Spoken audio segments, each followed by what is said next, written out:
Okay, welcome everyone.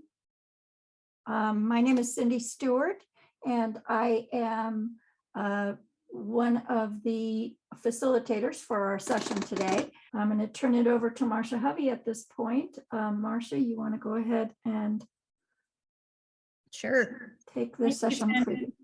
Cindy, thank you, and hello to everyone from around the Bay Area. We have a group from all over the place today, so I'm glad you're here. And this presentation will be a little different because normally when you're having an active shooter presentation, you probably are having it from a retired law enforcement officer, and I'm not a retired law enforcement officer. But what I am is an emergency manager who has spent almost 40 years developing training for the community.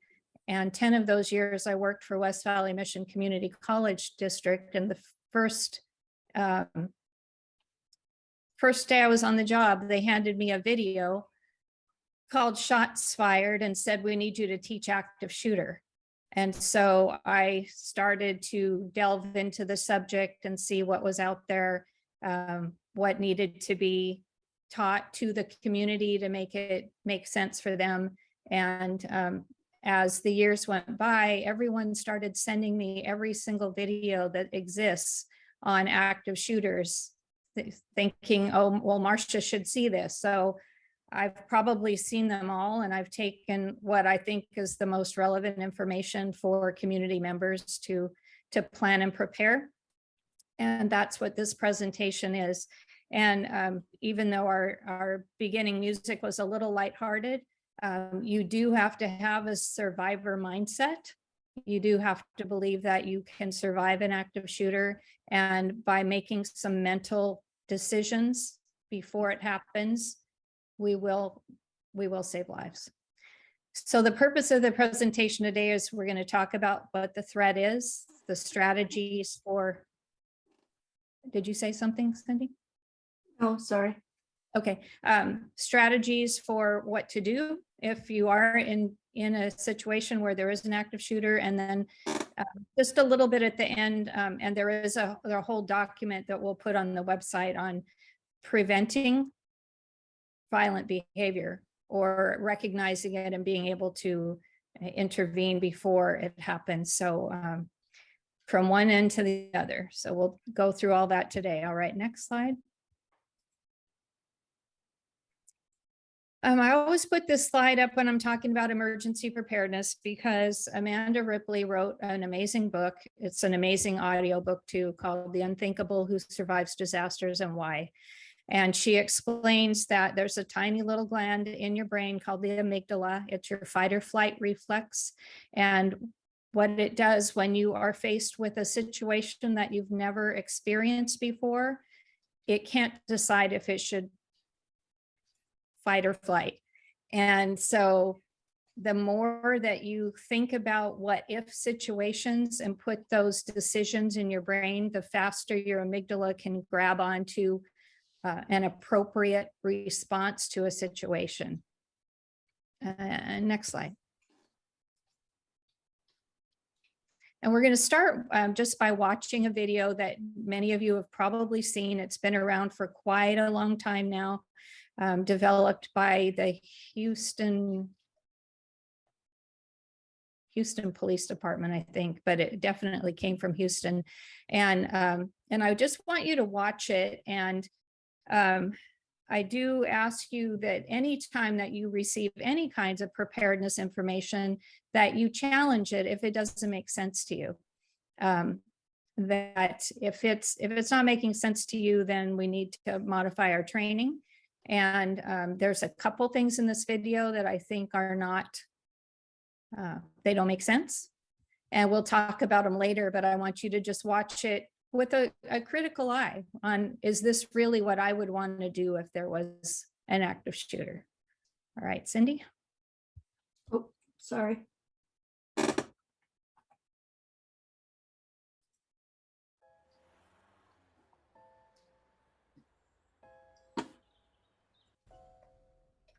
It may feel like just another day at the A little bit more volume.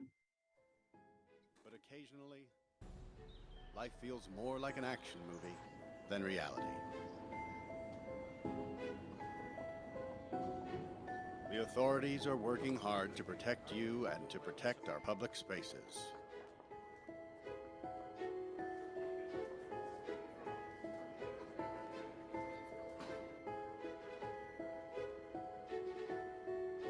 But sometimes bad people do bad things.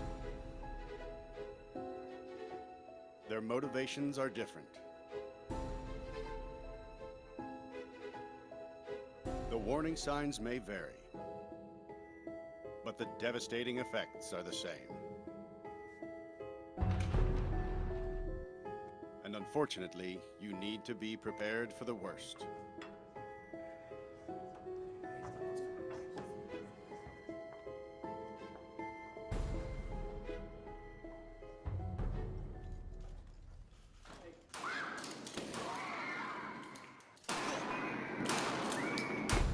If you were ever to find yourself in the middle of an active shooter event, your survival may depend on whether or not you have a plan. The plan doesn't have to be complicated. There are 3 things you could do that make a difference. Run, hide, fight. First and foremost, if you can get out, do. Always try and escape or evacuate, even when others insist on staying. Encourage others to leave with you, but don't let them slow you down with indecision. Remember what's important, you, not your stuff. Leave your belongings behind and try to find a way to get out safely. Trying to get yourself out of harm's way needs to be your #1 priority. Once you are out of the line of fire, try to prevent others from walking into the danger zone and call 911.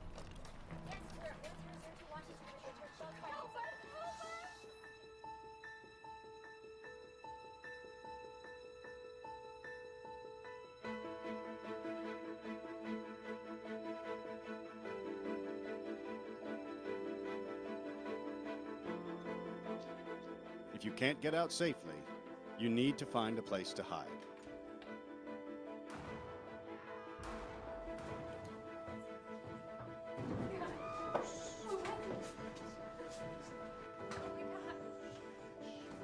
Act quickly and quietly. Try to secure your hiding place the best you can. Turn out lights, and if possible, remember to lock doors. Silence your ringer and vibration mode on your cell phone. And if you can't find a safe room or closet, try to conceal yourself behind large objects that may protect you. Do your best to remain quiet and calm.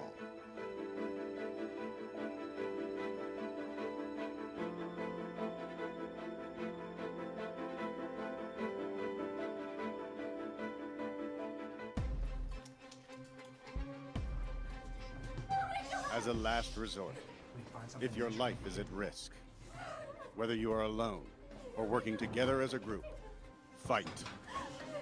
Act with aggression. Improvise weapons. Disarm him. And commit to taking the shooter down, no matter what.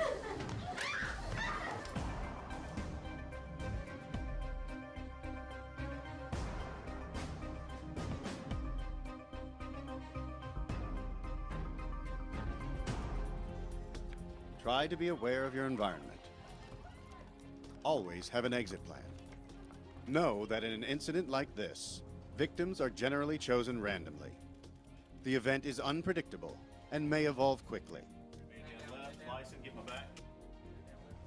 The first responders on the scene are not there to evacuate or tend to the injured. They are well trained and are there to stop the shooter.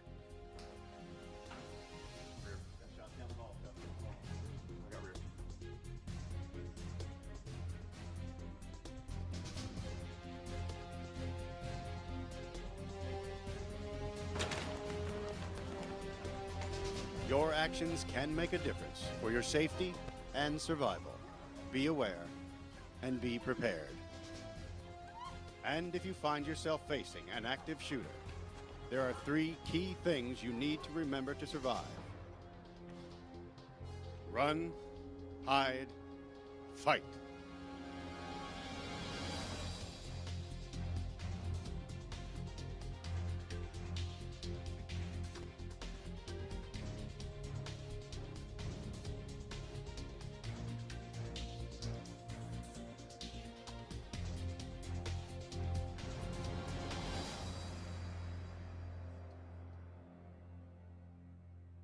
Okay, next slide. Okay, so that video gives you a lot of information in a short amount of time, but not really in the level of detail where you could actually act on it, in my opinion. And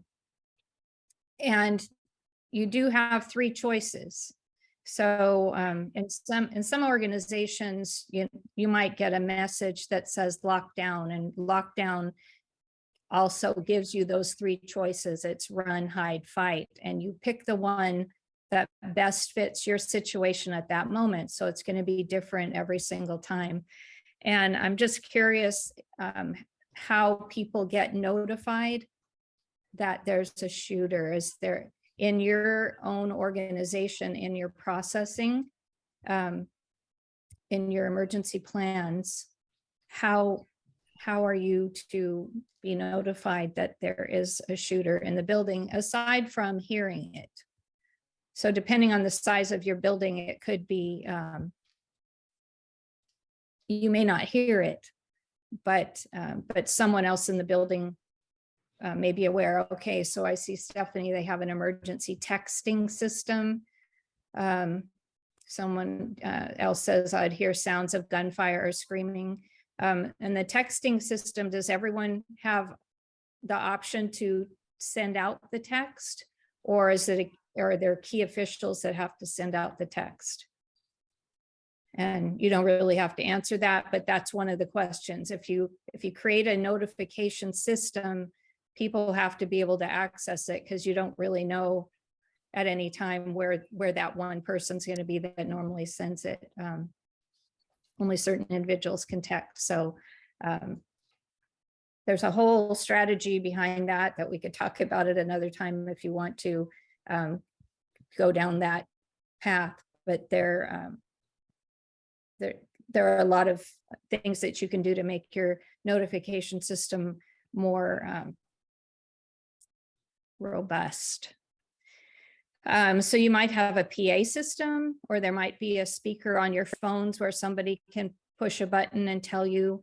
I know some have used whistles to warn others. In some schools and some hospitals, they use codes. And I don't know what the code is, but it's like code red. But the only downside of that is if someone is a guest in your facility, they don't know what that means, which means that somebody has to tell them or take responsibility for them. So it's probably better to just go with the plain language, just because the shooter already knows you're telling people. So your first option then is to run. And you have to ask yourself some questions if you decide to run. One is, how many shooters are there? And you may or may not know that for sure. Maybe you heard one, but if you decide to run, you have to keep in the back of your mind, but that there might be more than one, so that you're not just running headlong and not paying attention. You still have to be using all your senses and looking around you all the time. The second question about running is, do you have a clear route out? Can you see from here to where you need to go, and it seems to be clear? If you are running, what in the video, where did the first group of people run?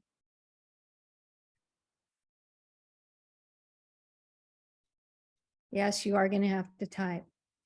So they went up the stairs. Okay, so that's you know, there would be a question there on, are there entrances to get up the stairs, or is that more secure to go upstairs? And then they had a plan to go down the other stairs, right, and go outside. And where'd they go outside?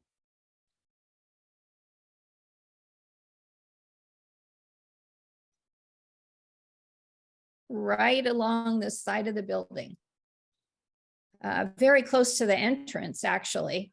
And so when you're running, you're Forrest Gump. You're running and running and running. You don't want to be anywhere on the property until you get yourself in a safe location where you're inside another building that can lock. So congregating outside, and this is something that typically happens, especially one college I was working with, they had just done an evacuation drill, and then they had a lockdown for active shooter, and people went out into the parking lot because in their mind they were thinking, I need to evacuate. So you got to think. Try to avoid running in a bunch. You can see what an easy target this escalator is. I think it's an escalator with all those people on it. Obviously you don't want to wait around a long time, but if you can go out in smaller groups, like if you're running out a door, maybe you're huddled in a room and you're headed out a back door. If you run out in small groups, if something changes and another shooter comes around a corner, you're not all exposed at the same time. And while some are running, others should be being the lookout so that they can see if anything else is happening along the sides, or if you can peek around a corner to see if anyone can be coming from another direction. And again, you're just going to keep using all of your senses all the time. And somebody asked a question and I went right by it. So let me, any thoughts on run, hide, fight versus escape, barricade, defend? I don't care what you call it. You have three options. And one of them is to get away, and one of them is to hide, and one of them is to fight. So if defend is a gentler term for the people that you have to be teaching, you use whatever you want.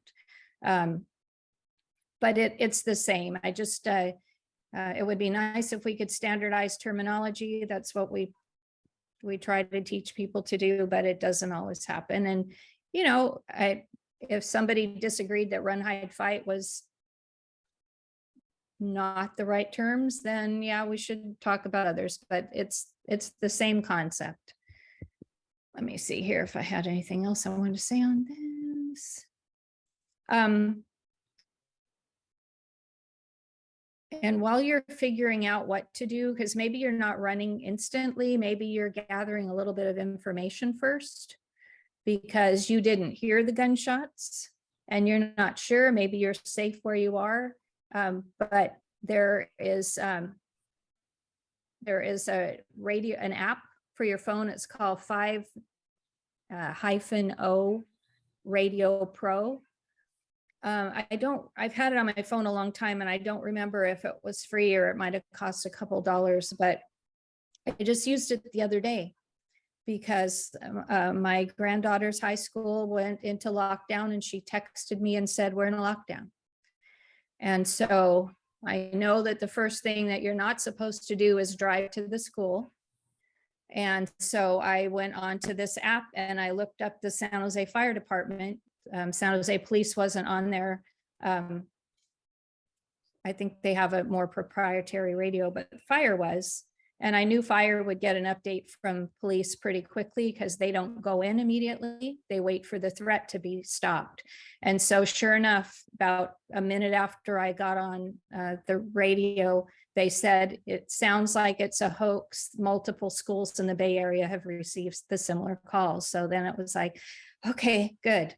But you could also, you know, you can hear firsthand what's going on, which you may or may not want to do, but it is a resource for you. let's see here. So let's, before we go on, then let's talk a little bit more. So you got notified that there's a shooter, but maybe you don't hear anything or you don't see anything. And so you need to gather some information to make a choice to decide whether it's going to be best to run, hide, or fight. And so if you can't tell where it's coming from, and you can stay locked where you are, then you probably should.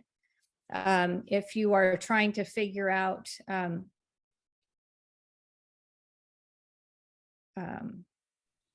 who is, sorry, I made a note to myself that doesn't make sense at this moment, so I'll come back to it. But you're going to build your awareness with all of your senses. You have to do it fast because the decision to run, hide, or fight is pretty quick, but you want to at least know, do I have a clear path? Can I get out? Can I take people with me? And if your senses, your intuition tells you that you should go, then you should trust that, because there is no 100% right or wrong way to do this. Okay, next slide. Okay, so every site's going to be different. I just put a few examples of different places that you might run to. It's important when you are running that you try to run in an area where it's not a clear shot. You can see that there are, in the parking lot, there are cars that you could run in between or behind if you knew where the shooter was, so that they don't have a clear target. The pillars in the right-hand picture, that's something that you could, run behind a pillar. You could even stop there for a moment and then run to the next one so that you're not being real predictable.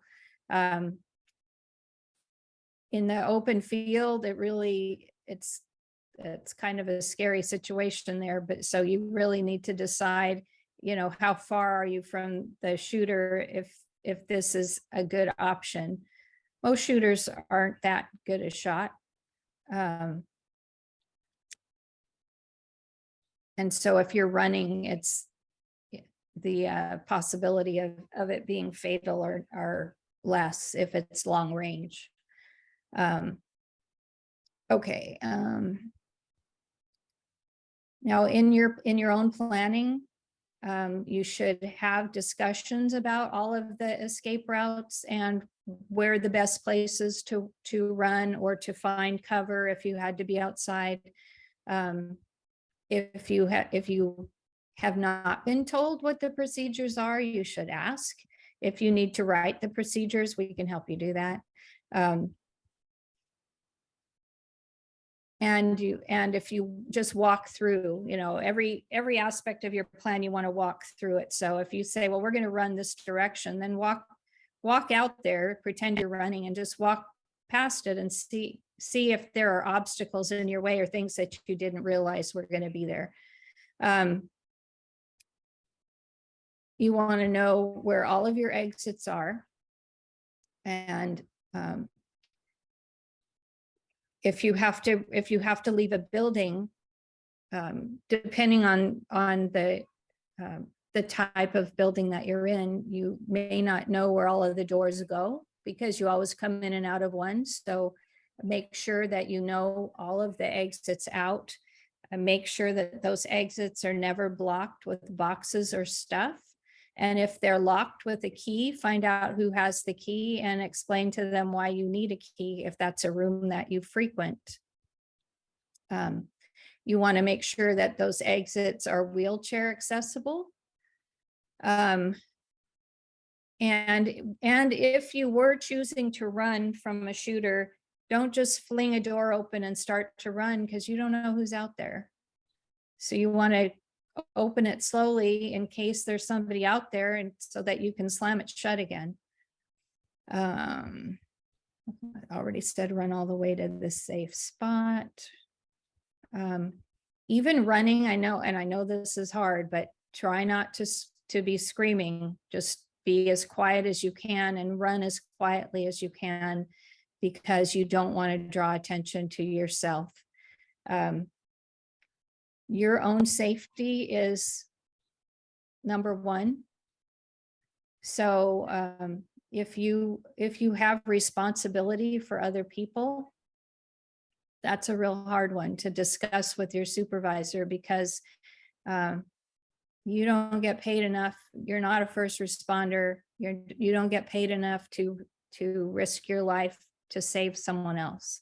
If you can help them as you're getting out, that's one thing. But if it's going to delay your exit, you do not have to do that. And that's really hard, which means that you want to harden your facility. If you know that you have people that can't move quickly, or maybe can't follow directions quickly, that facility needs additional locks and security so that you don't have to make that choice. And none of this can be done all at once, and some of it can be expensive, some of it's not. But you want to make sure that you make a list of all of the things that you wish to be in place and keep pushing for them until you feel more safe in your environment. And that's the thing, is that when you know that a door doesn't lock, or you know that people can see in a window, you just have to alter your plan so that you're not in that space, or create a makeshift lock, so that you have the ability to do something to slow down a shooter's advances.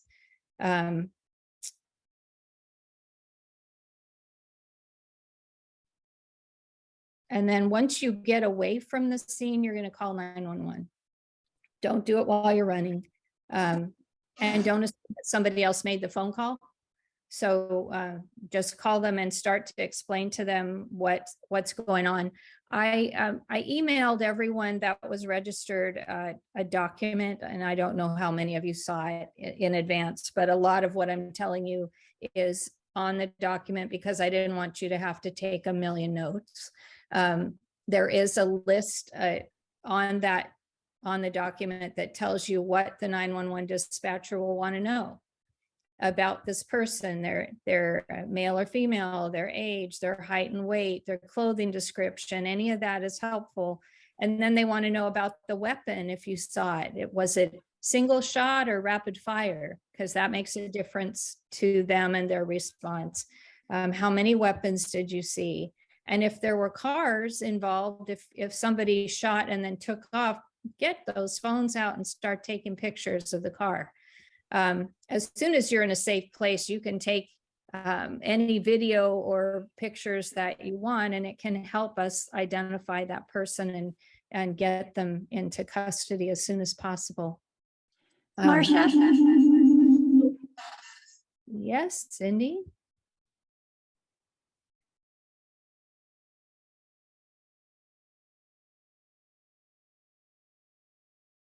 I see a question in the chat.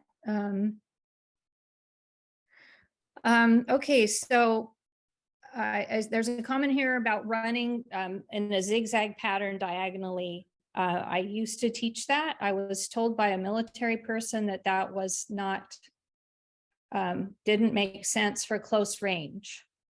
May make sense for if you're far away from the person, but if you think about someone standing 10 feet from you, it doesn't matter which way you zig, they are too close to you to shoot.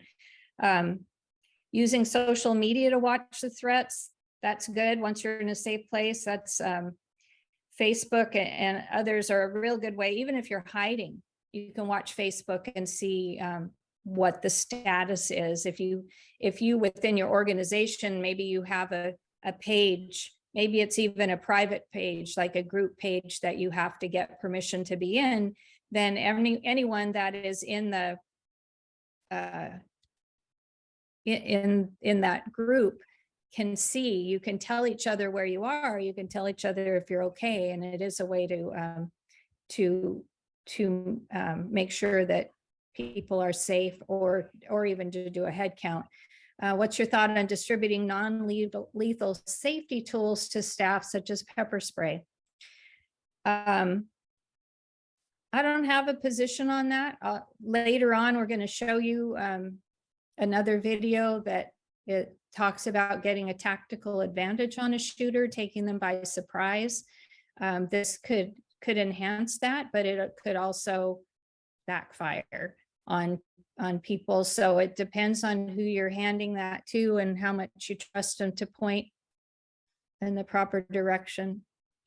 And it says bear spray has a 25 to 35 foot range. So the shooter and anybody in the vicinity is going to get that, which might make it difficult for them to run.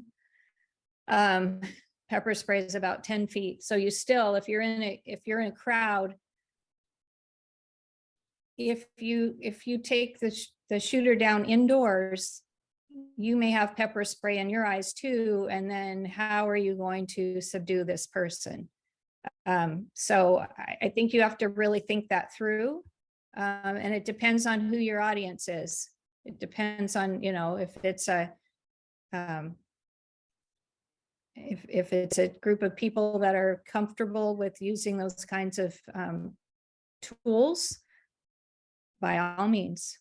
How about lethal safety tools? I don't know what that is.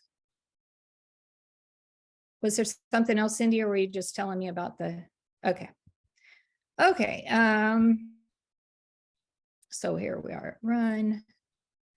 And that's the 911. There's also on our website, if for some reason the cell phone systems overload, because they might on an event like this, you should have in your phone the 7-digit emergency number for your 911 center. There was a phone number that you dialed before 911 went into existence, and they still go to each law enforcement agency. So we have a document, it's pretty old now, but the phone numbers are still right for the 7-digit emergency numbers. But it's called Telephone Tips in an Emergency, and it's more focused on earthquakes and how the phone system behaves. But having those 7-digit emergency numbers will be helpful. If you're in San Jose, that number is 408-277-8911. 408-277-8911. But we do have them for every city's police department. And if the lines are jammed, make sure that you wait and talk to somebody and give them your information, because everyone sees from a different angle. You might have that one piece of description that is important to them. And then provide all of the details about what you saw. And if you didn't see anything, you just ran, that's okay too. But you do want to make sure that they know that people are running and that something's happening. Okay, on to hide.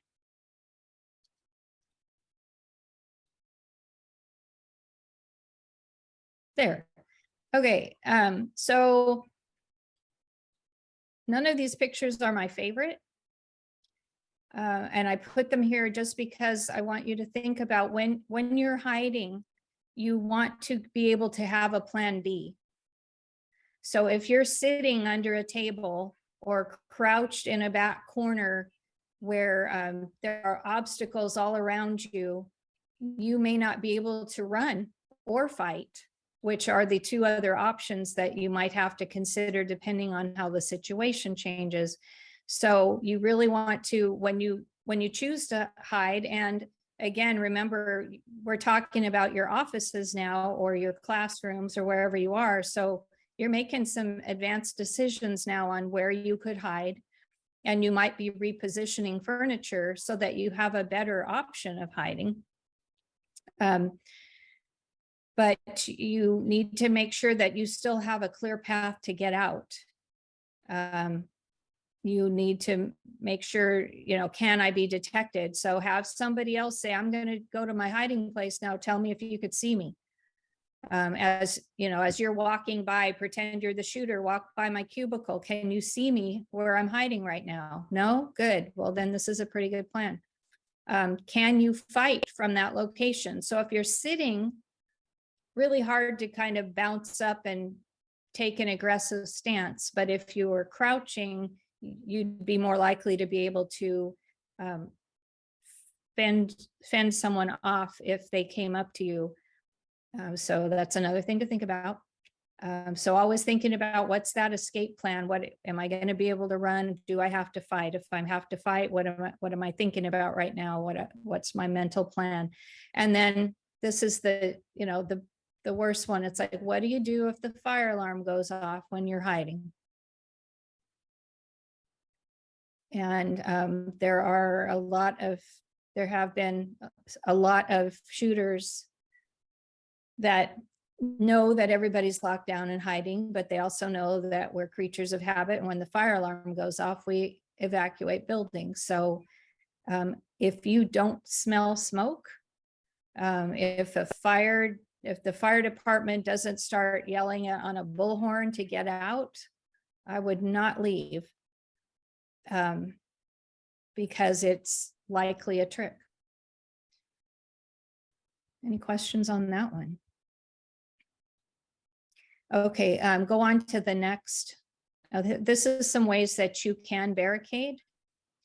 All different kinds of ways. Now, if your door opens in toward you, but it doesn't lock, you can make a simple wedge and put it under the door, and it will slow someone getting into the room.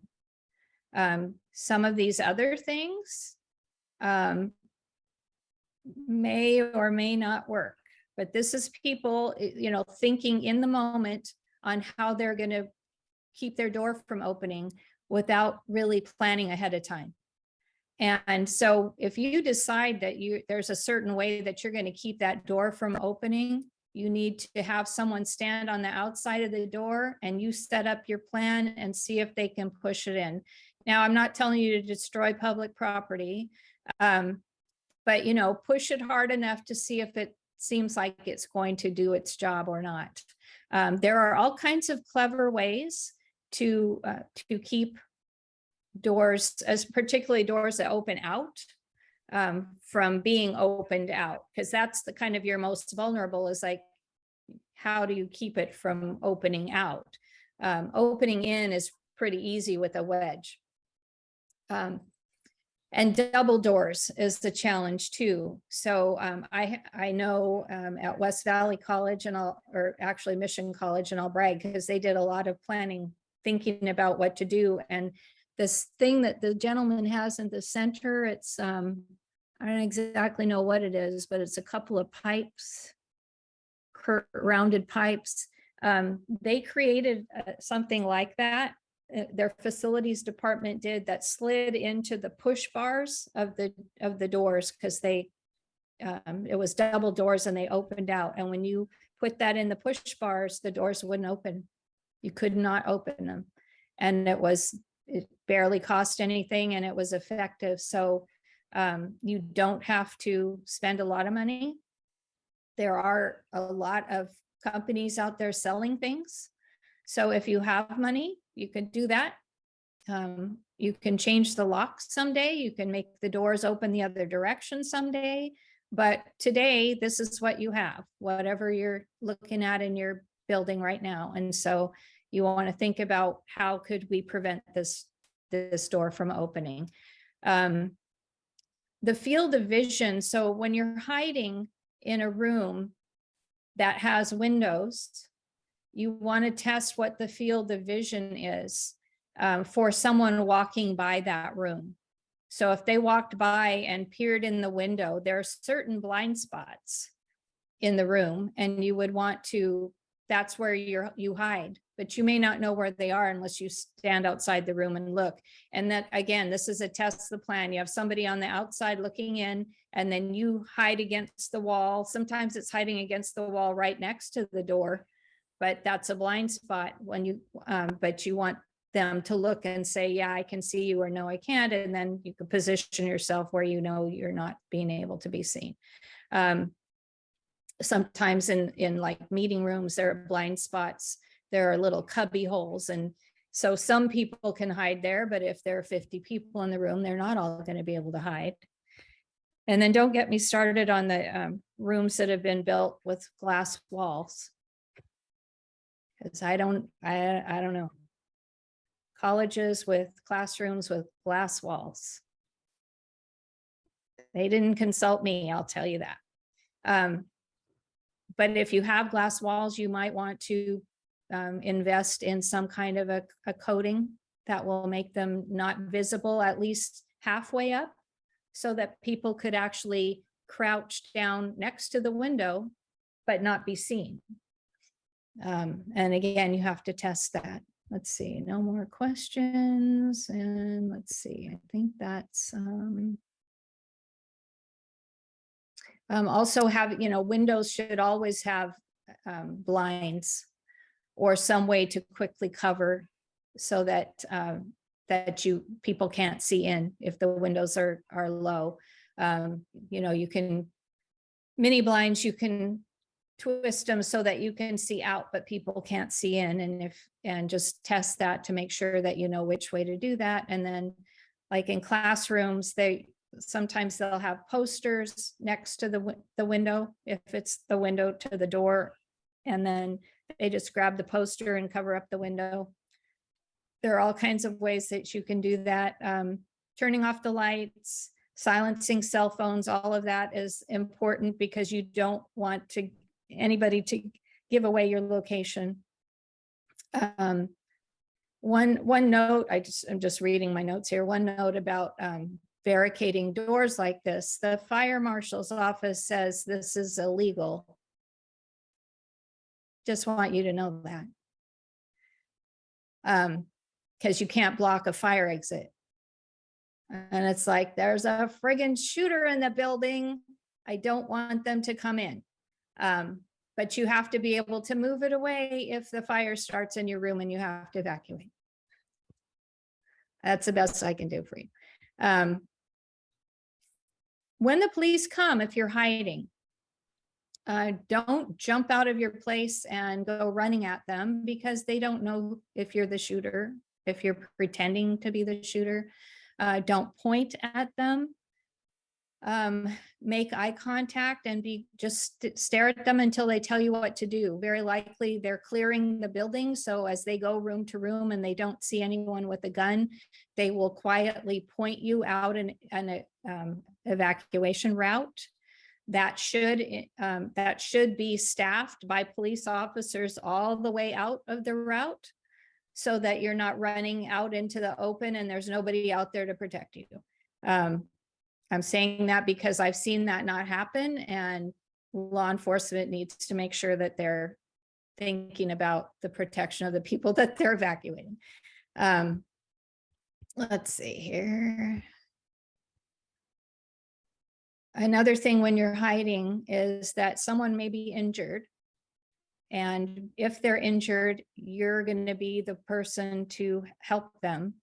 So I highly recommend taking a first aid class, or even better, simple triage and rapid treatment, which is taught through your friendly neighborhood community emergency response team. It teaches you how to control bleeding and treat for shock, which are the two things that are going to kill somebody before the responders are able to get in to help. And so that's all you have to do is keep them alive until the threat is stopped, because police they'll walk through, even if people are bleeding, they're going to walk right past them until they know that the threat is stopped, because they don't want any more people hurt. So it is going to, you're going to have to rely on yourself to be able to help. Okay, so we'll go on to the next slide. Okay, so this is the intro to the video. So the next thing is fighting, and obviously fighting is the last resort. I think this is the one when in all of the videos I've seen, I think this is the one that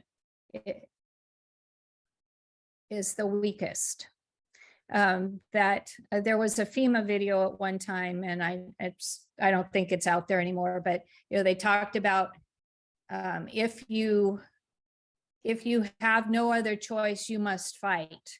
And they show, it's a close-up of a hand reaching into a drawer and grabbing a pair of scissors and holding them in their hands. And I'm thinking, There is no way you're going to do hand-to-hand combat with this shooter. This is ridiculous. Who would even put that idea in someone's head? So these are a couple of other not greatly planned ideas. So, you know, okay, we're using the fire extinguisher to blow dry chemical into the eyes of the shooter. Okay, if you've ever used an extinguisher indoors, the whole room is going to be full of that dry chemical and you won't be able to see.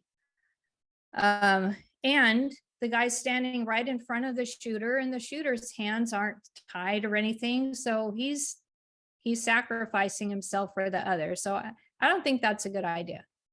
And again, I told you, you can challenge anything. So if you've seen this work, then I'll change my slide. The top picture is a screenshot from the Run, Hide, Fight video you watched. Do you see any problems here?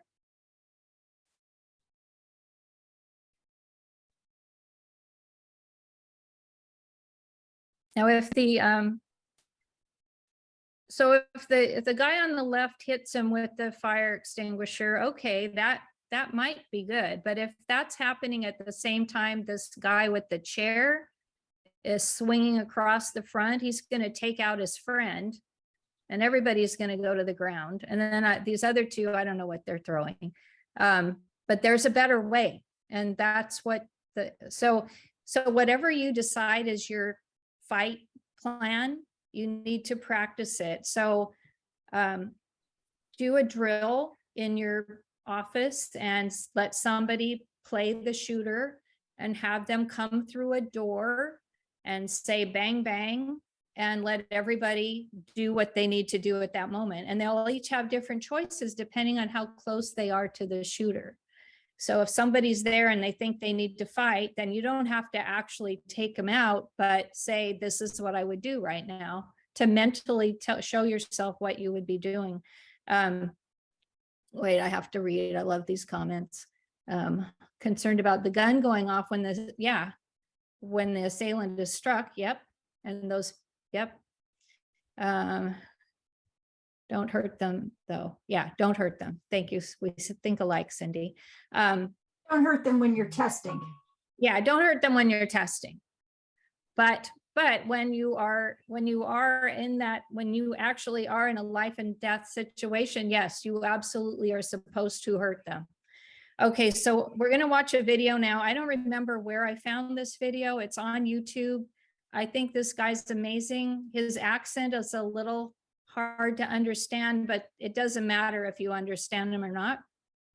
But it's showing you how to be smart about taking somebody on that has a gun.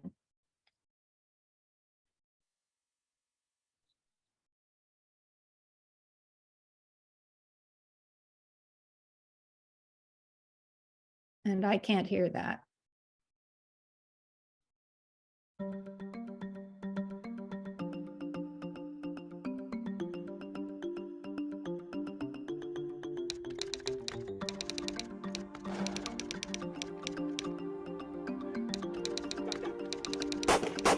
Is given the airline like an average American 20-year-old.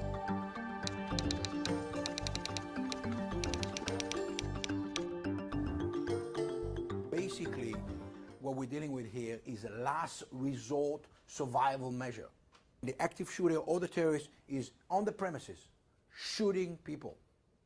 How would you know, first of all? Well, it's going to be kind of obvious. Screams, gunfire. You know how to recognize gunfire? I don't know if most of you have ever heard live gunfire. It doesn't sound like in the movies. Very important you learn how to recognize gunfire in a crowded environment. We teach that in the program. We'll distinguish between real gunfire and non-real gunfire.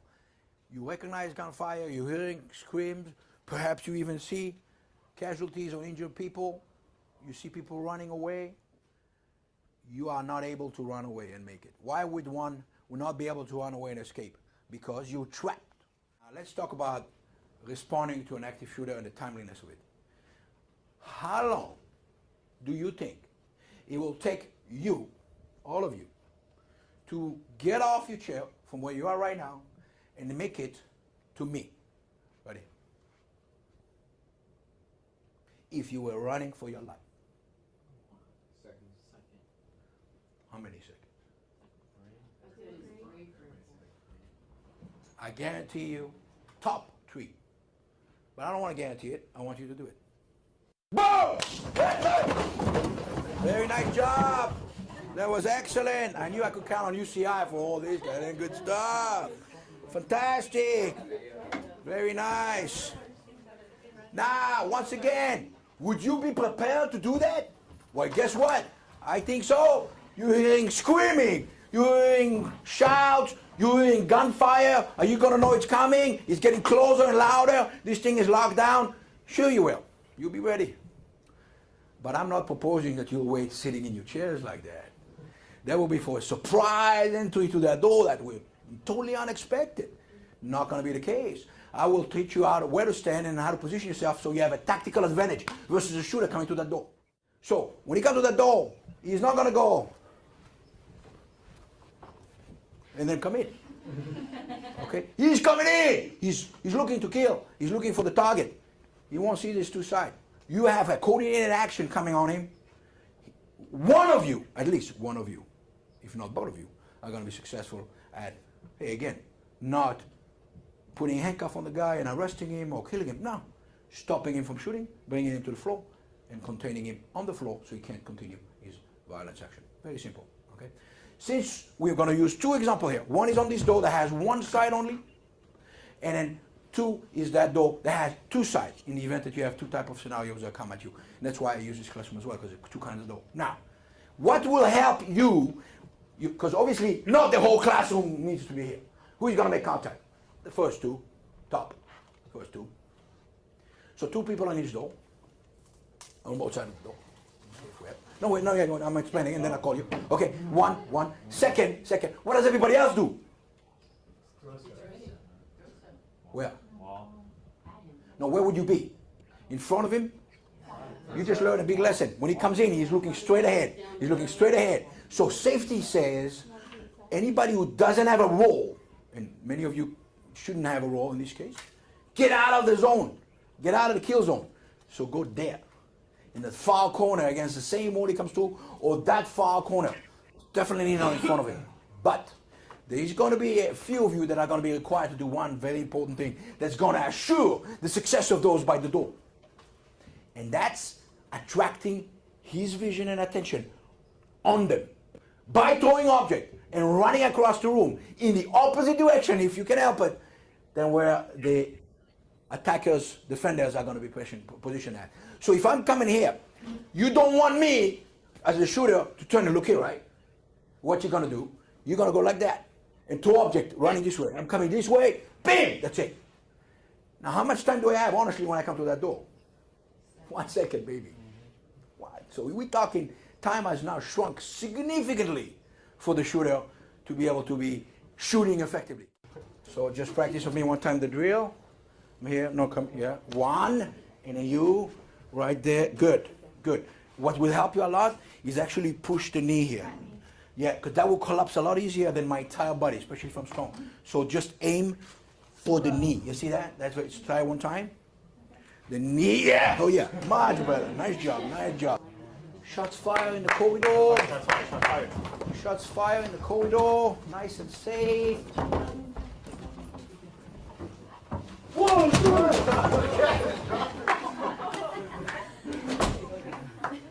Yes, sir. Right on. So, you okay? So, shots fire! Move. 1,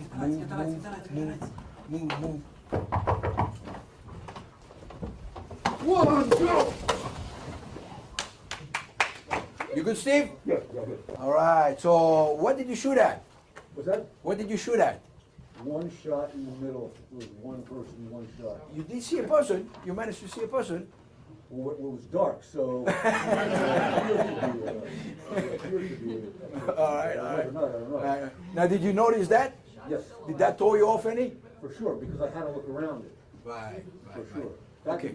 That took away a potential target area. Right there. So Right there. my first response was to look for a target other than this. Other than this. So So it took the you, one- what, a second and a half? For sure, it played into the Yoda. Of course. So it delayed me a second or two to look for another target. Maximum one shot, and I don't even know if it was a person. So we now cut down 2, maybe 3 shots from before with the handgun, with broad daylight, with one side surprise, to maximum 1 shot without knowing if it's even a target. That's a big improvement, right? Big improvement. Okay, one more time.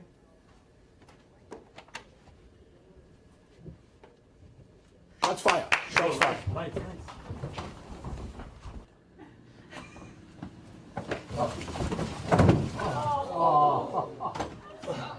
All right. No martial art is involved. This is basic stuff. Football, tackle, wrestling. Overwhelm the target. Overwhelm the threat. This is with a machine gun, guys. If he had a box cutter, do you think he had better chances? I don't think so. Right? You have to do this with a box cutter to make a difference. No way. He wants to do that. No way. He can't even do one, barely one with a gun. Box cutter, no chance. This information is essential. Anybody out there get caught in the mall in a terrorist attack or any type of attack? Anybody get caught in the school? Essential. You know, get organized. 1, 2, get over here. Ready, ready. This is the game. That's the plan. Can you explain what I just taught you to do? Okay.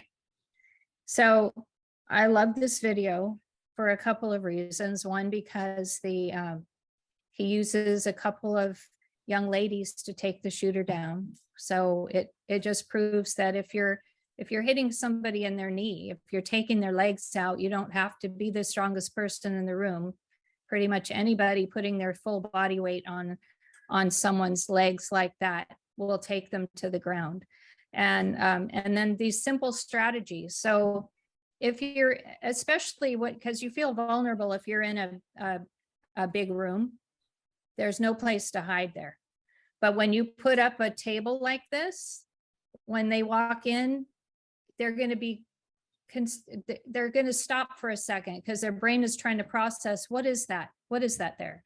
Same with putting the chair in front of the door. They immediately look down at the chair. Then that moment you have that option to knock them to the ground. And that's all you're trying to do at first is to knock them to the ground. Then you can do whatever you need to do to keep them from getting up again. Any comments on that video? Anything that you noticed or that you want to say won't work? Or you can even come off mic or on mic if you want.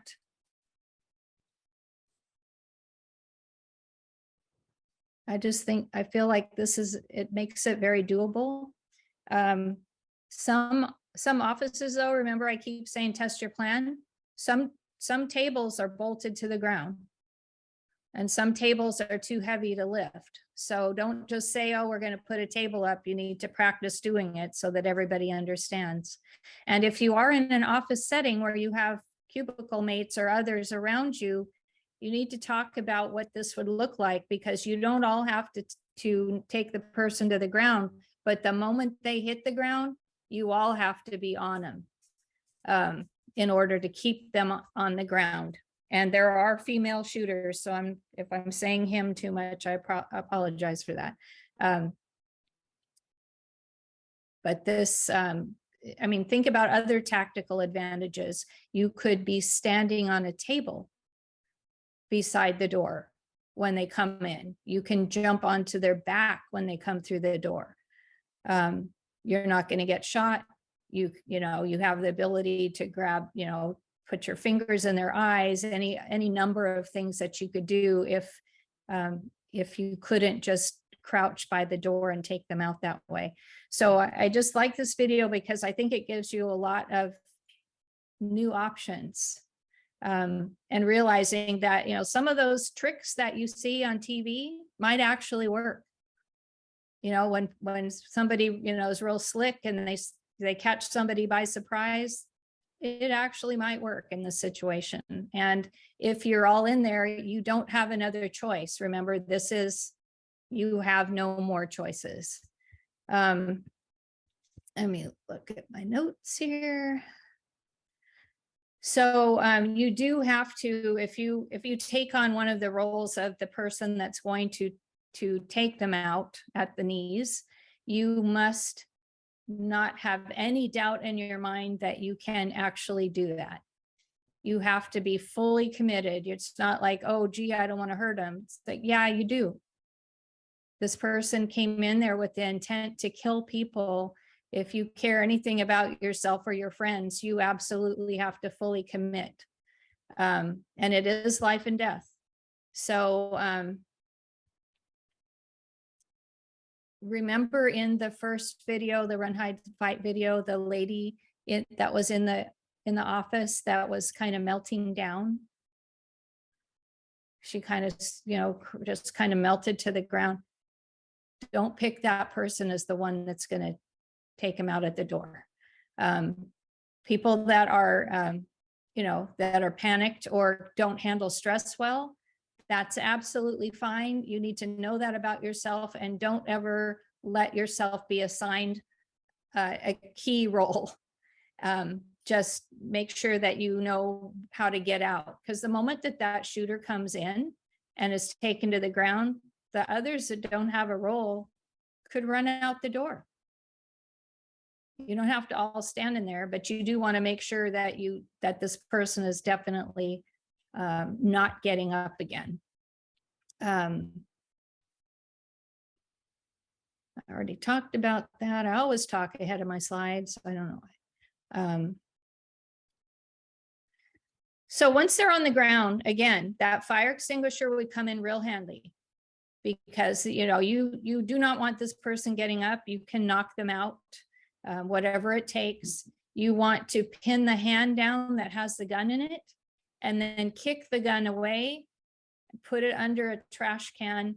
Don't ever pick it up, because if the police come in at that moment that you pick up the gun, you're the shooter.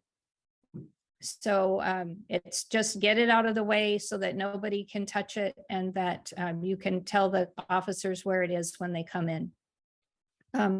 This similar tactic actually did work, and I can't tell you the name of the college, but it was in a college, and they did take down the shooter as they came through the door and took the gun away. And I absolutely know that this can work. So the distraction, the only thing that I question is when he told those students to be a distraction and run into his into his kill zone, if you will. And it's like, not sure about that one. You could definitely throw objects that direction.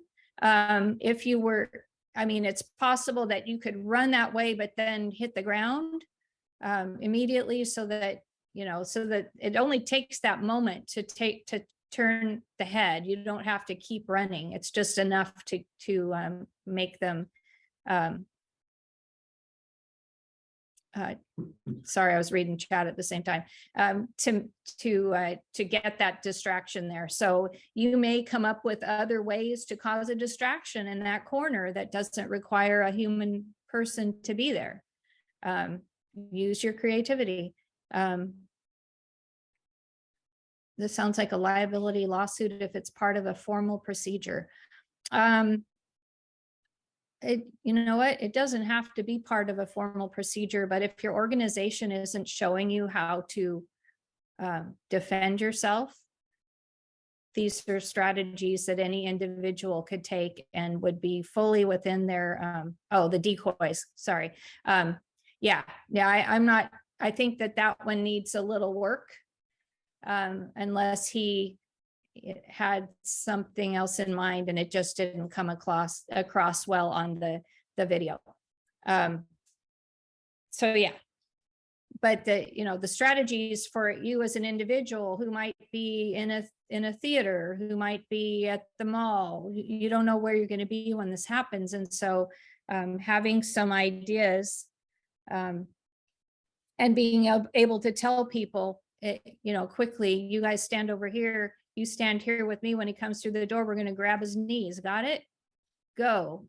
I think that's all you have. One of the things I think it says right at the end of the video is something about, can you teach someone to do this in the moment? Yes, you can. Yeah. Yeah. Okay, and if you don't know which way the shooter might come in and there are multiple doors and the doors don't lock, then you want multiple teams. And you're listening very closely, and if there are any windows, you're peering out as, as secretly as you can so that you know which direction they're going to come through. Or maybe the police will get there in time and they will give up. So let's talk about weapons. We've already seen fire extinguisher. There are other weapons that you could use in your office space that you can think of besides pepper spray, which some of you may have. I mean, it might be more appropriate if they're on the ground to do the pepper spray, but you're getting awfully close.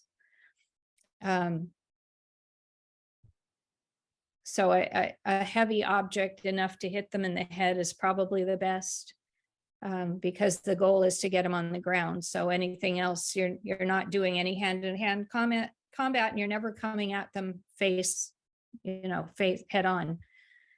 Okay. Okay, so go to the next slide. All right, so just some different environments to think about. Where would you hide in this situation, and where would you come at them to fight? If you're in a room full of cubicles, you have to know where the shooter is in proximity to your desk, and then you're going to get to a place that is out of their field of vision, and you're going to quietly wait there until the moment that they're about to see you, and dive at their legs to take them to the ground. Like this classroom down here that's all glass, or maybe it's a workout room. You don't have a whole lot of options there except to fight. If they want to come into the room and maybe they're just going to shoot through the glass. I don't know what the glass is made of. But it's always don't fight unless you know you have no other choice, because it is the most risky. But think about how you can make those distractions and work with your team in advance if you can. Okay, next slide. Okay, so just self-quiz yourself here. Would you run, hide, or fight, or would it depend? So if you received a lockdown or some notification from your alerting system that there was a shooter in the building, what do you think you would do? And again, you're training your amygdala right now on what to do. So these questions might be more appropriate if you were standing in your normal office space and asking the question. But and you're going to get this PowerPoint slide deck, so you can do it then. If you hear screaming and gunshots outside your building, what would be the most appropriate? If you hear screaming and gunshots outside the room you're in, what's most appropriate? And if someone opens fire inside your space. So those are the scenarios. Okay, next slide. Okay, so we're going to look at a couple of floor plans here, and you can do this in your own office.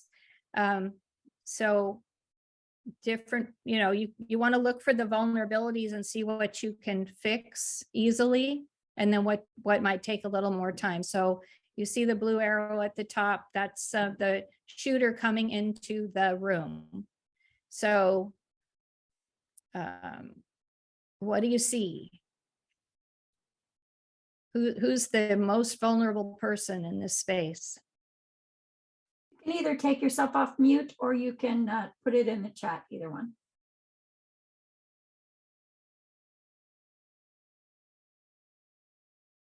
Are the windows depicted like by the bathrooms and the back of offices? Is this like a first floor type situation? Yeah, I'm gonna say this is a first floor situation. So the windows and they're in that back wall. Uh-huh. So, Okay. and in the conference room on the outside wall. So yeah, if the shooter was walking. Okay, I would say probably the most vulnerable would be anybody in that initial waiting room lobby area. Yeah.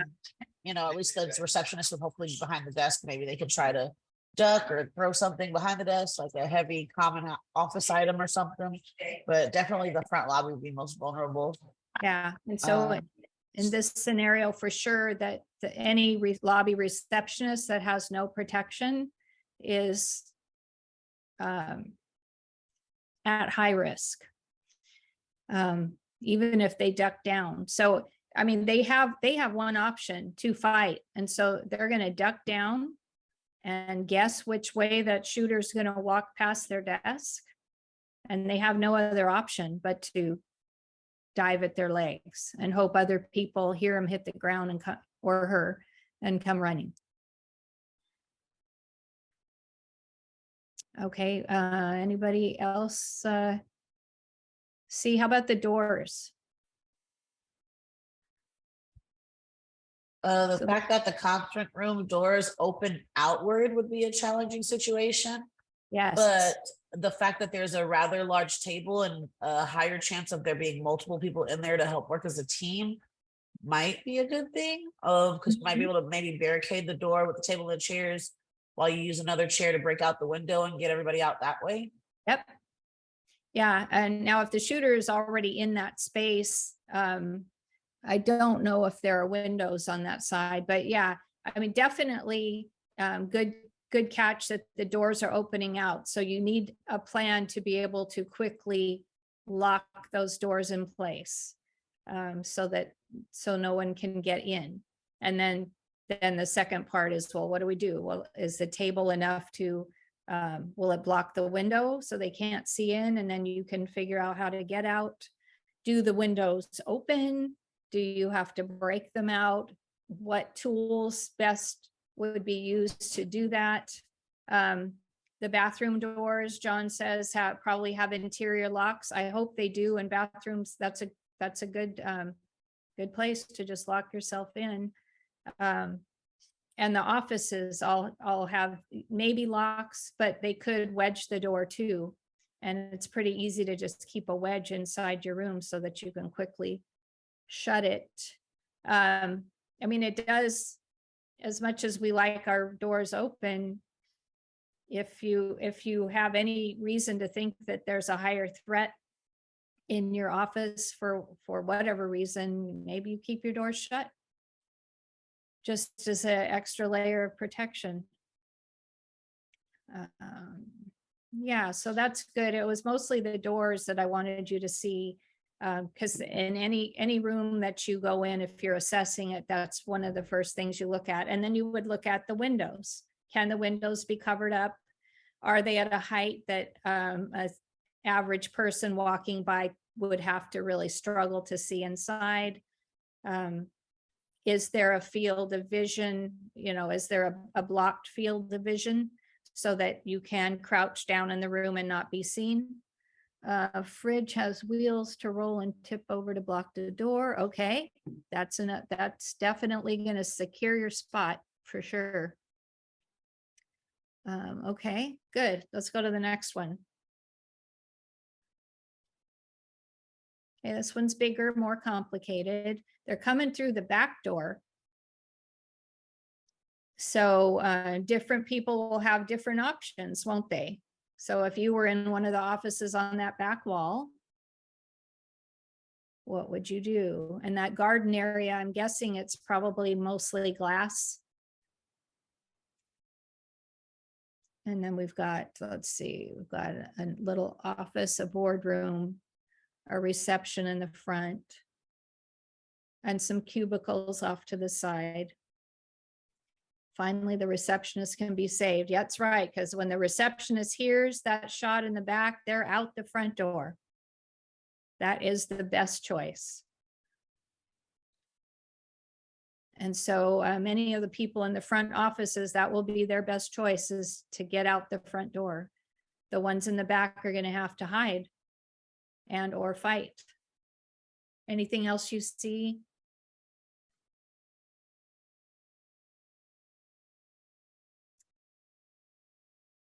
But this is, you know, these are very standard configurations for offices. Those corner desks would be difficult to barricade the door. If I were in one of those offices, I would try to use a bookcase or other personal items to barricade.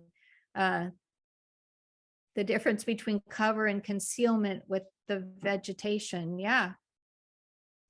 So, I mean, even in your office, again, think about what's the best way to configure your desk so that you have the ability to hide. This is going to come up in a minute when we're talking about preventing aggressive behavior too, because if someone can come into your room for you to talk to them and you have no place to hide, you have no desk to get behind, you put yourself at risk.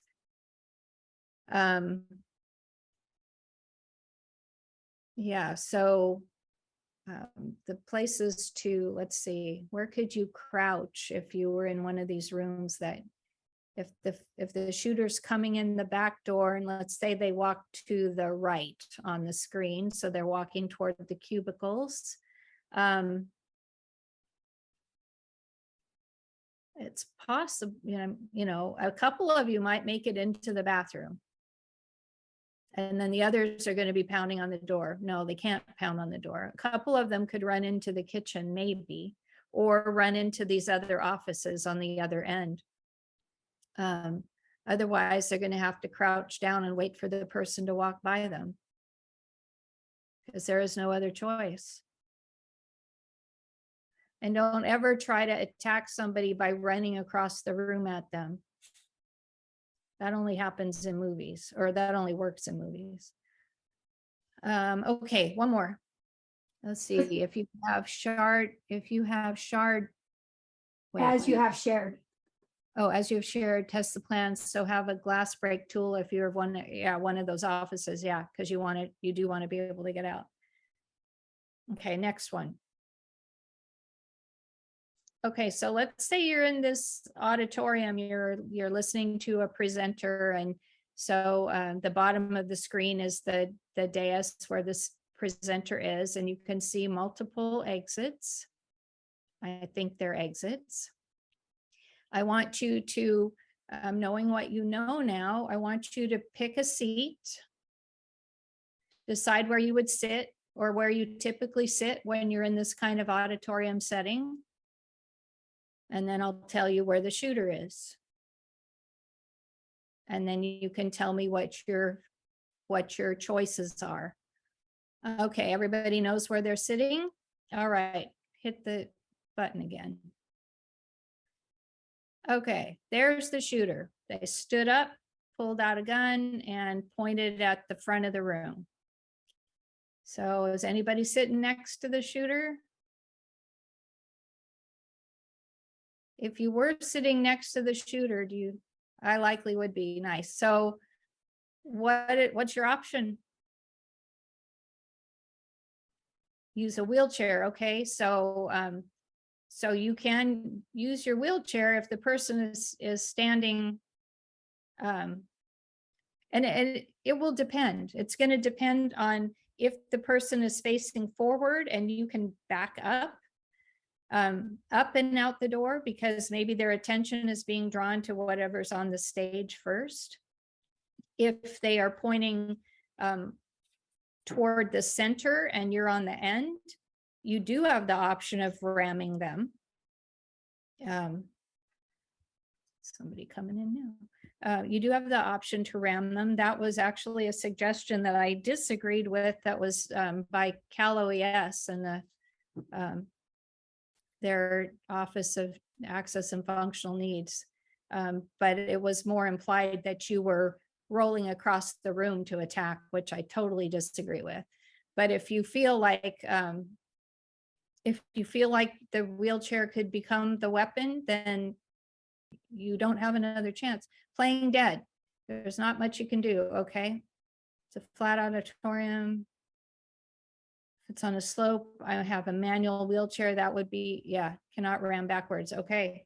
So maybe think about where you sit.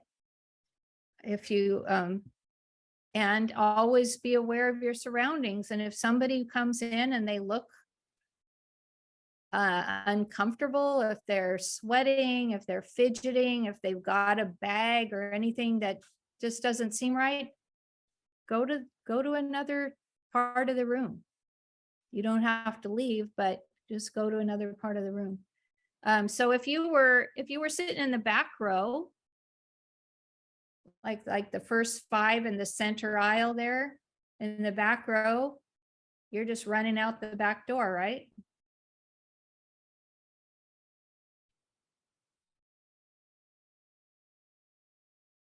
Yeah, I'm looking again in the chat that not all places are accessible. And so you do have to pick and choose where you're going to go and call it to the attention of the owners, or let somebody know. If if it's anybody local and there's something that we can do to start a conversation, we're happy to do that. But sometimes businesses don't even know, they're not even thinking about this scenario. And so, first the education has to happen and then strategies on how to fix it. Can't pick and choose. There's very limited space for wheelchairs. I'm often stuck where I am. Yeah, we should talk about that. Let's have more of a conversation about that, because that's a part of the accessibility accommodations that should be required, is that you have good egress. So yeah, I love hard questions because I like trying to find answers. So let's talk about that some more. Okay, so in this room, you can see some people are going to have an easy option to run out a door quickly. The ones that are in proximity, direct proximity to that shooter, probably only have the option of trying to take them to the ground or playing dead. And playing dead is an option, but you have to remember you're lying flat on the ground. You just gave up all of your other options. You're going to have to lie there and play dead. And if they walk up to you and point the gun at you, it's too late. So, but that might be the only choice that your gut tells you can do. And then that's what you do, and hope for the best. Okay, go on. We're almost done. Okay, so just again, the questions, if you're going to run, is there one shooter? Do you have a clear route? If you decide that running is the option, run all the way off the property. Try not to run in a big bunch. Use all your senses to assess the situation as you're running to make sure nothing is changing. If your choice is to hide, you're asking yourself, is there a way to run? If there's a way to run, then don't hide. Can I be detected in my hiding place? If I can be detected, can I fight from here? Am I in the shooter's field of vision? Have I practiced with the tools so that I know this is going to work? And then for fight, do you have another choice? If you have another choice, don't fight. Is this your last resort? And then if it is, then you're going to quickly think of what that tactical advantage is, create the distractions, fully commit, talk to the other people in the room, and win. Right, next slide. Okay, I'm going to switch gears here. This is about violence prevention. Just a couple slides, and we'll guarantee we're going to be done ahead of time. But this is just for those of you, the organizations that work with people that sometimes become violent or aggressive if they're clients. So I want to give you some strategies. And I'm going to talk, Rich Saito offered up some information about using social media for, Rich, I won't find your chat now. So just come off mute and go ahead and share. Rich is on our board Okay. and he's runs Japantown Prepared and is a retired San Jose police officer and is a wonderful trainer. Thanks, Marcia. When I teach active shooter, I emphasize the importance of trying to identify threats before they enact their threats. You think of the VTA shooting, and that guy had several years of questionable behavior, and they did nothing about it, basically. The Gilroy Garlic shooter, nobody knew about it except for he posted stuff on his Facebook and Twitter and those accounts. So what I'm recommending is that if you have somebody who has expressed a hostility toward your organization or individuals in it, encourage everybody to report that to management or HR, and then try to log on and find or friend their Facebook, Twitter, and Instagram and TikTok accounts.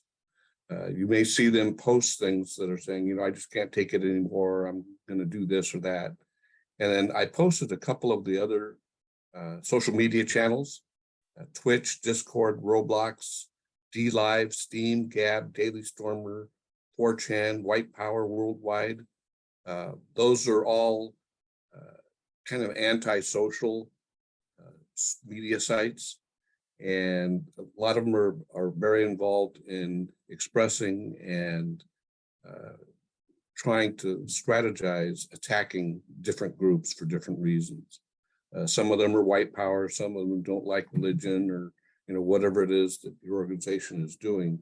Right now in downtown San Jose, Google is taking over the area just west of downtown, and they're starting to take down buildings. There are people out there who are very disenchanted and unhappy with what Google is doing. So if you work for Google, if you happen to run into somebody and says, oh, you work for Google, don't you? And you detect that hostility, as best you can, identify them. If you think that they're going to be a threat or going to enact a threat, the San Jose Police Department has a threat assessment team. It's in the assaults unit. And they will, given enough information, they will try to contact that person and do a threat assessment on it. So, use social media to your advantage. I think over 2/3 of the active shooters posted something online in which they expressed their hostilities. And that's it. Thank you. Thanks, Rich. Yeah, that's good information. We will add that to the resources that we put online so that folks can use those. Okay, so the violence prevention, and this is also in the handout, one of the handouts that I gave you, but it talks about these types of behaviors or behaviors of concern. And these are usually, you're just going to get a bad feeling about, how this person is behaving, and particularly if they change their behavior. Normally they're happy and perky, and they've become very moody. They get angry for things that you're wondering what triggered them, because it just wasn't that big a thing, but they just blow up. You may have, they may just, say violent things. They may make violent threats. They may be hypersensitive to criticism. They're called, and then they may take every injustice in the world and take it personally. They call them injustice collectors. So they just become more and more and more angry with how the world is, and it's, and how it's impacting them. So when you start to see those behaviors, if you have a relationship with the person, certainly ask them, hey, what's going on?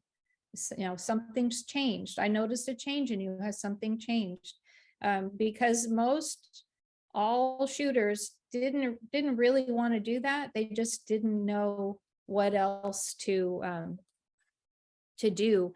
And in a lot of the school shootings and the interviews of the students that that weren't killed, that didn't kill themselves or weren't killed at the scene, they said they didn't have anyone to talk to. They wish that there was someone they could have told how they were feeling. And it's just important. I mean, even in our days now, it's important for people to know that you see them. If you can remember their names, and, you know, just speak to them as if they're not just another person that you have to deal with, but there is no personal relationship there. Sometimes personal relationships get you out of being shot too. Not your reason, not your motivation for being nice to people, but it's just important to talk to people. So if you were in your office and you were dealing with someone that came in and they were violent, you have to set some ground rules. Again, position your desk so that you have something to be behind, so that you can't be the possibility of physical contact is reduced. Ask them to lower their voice. Say, I'm happy to talk with you, but I can't have you shouting in here. You can respectfully agree with them, even if you don't. You can, if you really feel threatened, talk to your office mates and come up with a signal. Because it's like, maybe you tell them, I totally agree. This is an injustice. You're absolutely right. I'm not the person that can solve that problem, but I know who does, who can. And then you shout out to a workmate, can you please call Mr. Green or whatever you want it to be? And they know that that's called the police. And then call the police from another location, but then come back in and if you can, come into the room and say, sorry, I hate to interrupt here, but Mr. Green's on the phone. He needs to talk to you. Can you come with me? Because sometimes you can trick people and get away from them if you create your scenario ahead of time so that you can get out of the room. If you are going to people's houses to work with clients in their homes and you're going by yourself, make sure that somebody knows when you arrive and when you're leaving, and always give yourself an escape at the front door. When you're sitting there, make sure that you always have a clear path to the door. There's a lot of other suggestions on the document that I'll share with you. But that's just, to get you thinking about how can we prevent this from happening? And, the bottom line is we need to have people feel that they're seen and acknowledged and cared about. And that doesn't always work, but it can sometimes work. Does anybody know? I don't even want to know. I would like to know offline if you have any strategies like this, because I'm always looking for suggestions for other organizations that are feeling stuck. They're not sure what to do. Let's see. So let's go on to the next slide. Oh, and so Cindy already put the survey, the UASI Urban Area Security Initiative survey in the chat. This is a survey that they pay us to hold classes, and they want people to give them feedback so that they can decide if they want to continue to pay us. So if you could please scan that on your phone and do it right now. You are going to get a 3-question survey from Cadre that should pop up on your computer when we sign off. So there's 2, and I'm sorry for that. We're working with UASI to try to figure out a better way, but at the moment we don't. I love this cartoon because it is, please don't wait till the last minute. Please plan today. Because we don't know when it's going to happen. We don't know when the earthquake's going to happen. We don't know when any of it's going to happen. So we have to plan today. And one more slide, I think, is Oh, our next class is in 2 weeks, a little less. Incident Command System on November 3rd from 1:30 to 3:30. We'll talk about how ICS works, what it is, and how community-based organizations can use it. That QR code takes you to that registration site, but it's also on our Cadre website. And actually, I can put the link in the chat. And I think there's one more. Well, yeah, I'll leave that one up. The last one just says thank you. Yeah, go back. Yeah, so if you want to register for the Incident Command System class, and it was nice to have you all on the call. I hope that it was helpful, and again, please fill out those surveys and we'll give you a few minutes of your time back.